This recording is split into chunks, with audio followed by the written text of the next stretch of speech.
ito na ito. Nadrikon, hininlan si Hagar o si Ato paano dito si Hagar.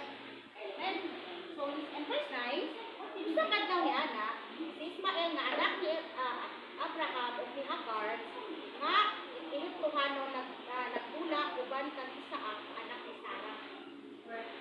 So si Hagar o si may na to si Ismael anak guys sa anak ni Abraham dito ni Hagar.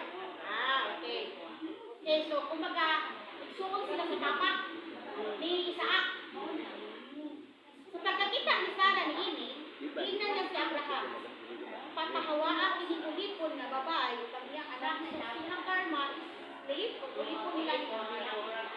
Kanang sunukuon nila ni Abraham. Okay. So nakaanak siya dito ni anak Hagar. So, yan papahawaan inipon nga babae o ang iyang anak. Kinahanglan dili ko bahinan. Ingong si Sarah ni Abraham. Kinahanglan dili ko bahinan sa imong katagayunan ni imong anak kaya ang akong anak na si Isaac mauray angay manunod dinhi. Nakapangulot kini kaayo kang Abraham kay si Ismael iya man usab anak. Bitaw no. Apan ang Dios ningon kang Abraham. Ayaw kabuol sa bata sa imong ulipon na si Hagar.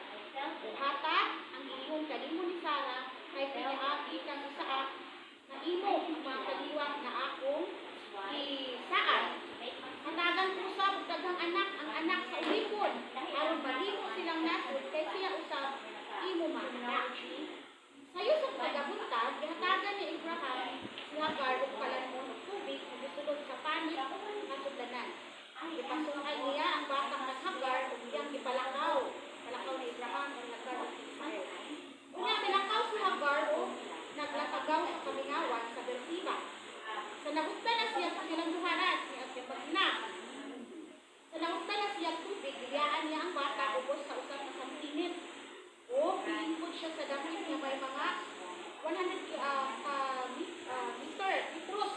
So taas, dalayo-layo na ba siya? Dalayo na siya kang Ismael.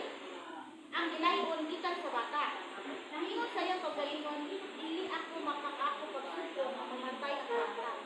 Kunya, samtang naglingkod siya dito, hindi na bata. Ismael di, na dito, uhaw. Nadungog sa Diyos ang dinak sa bata, ubitan sa langit at anggel sa Diyos, ito sa Hagar. Hagar, manong nagpul ka man? Ayaw kahatlok, nabati sa Diyos ang dinak sa bata. Tindog, nakaw ko, usa siya o pahiluma. Himuon kong dakong nasod ang iyang mga kaliwan. Kunya, makita sa Diyos ng Hagar ang isang atabay. Ngayon ko siya atabay o ipunok niya tubig na sulanan o ipainom niya ang bata. 19 na mga. So, yan ko siya sa atabay o ipunok niya tubig ang sulanan o ipainom niya ang bata. Amen. So, dito ang story, no? Makita dito na ito isuon nga si Hagar o si Ismael wala pa sa isa. Ginoo. Si Hagar is a single solo parent siya. Solo parent. Pero wala siya pa sa isa.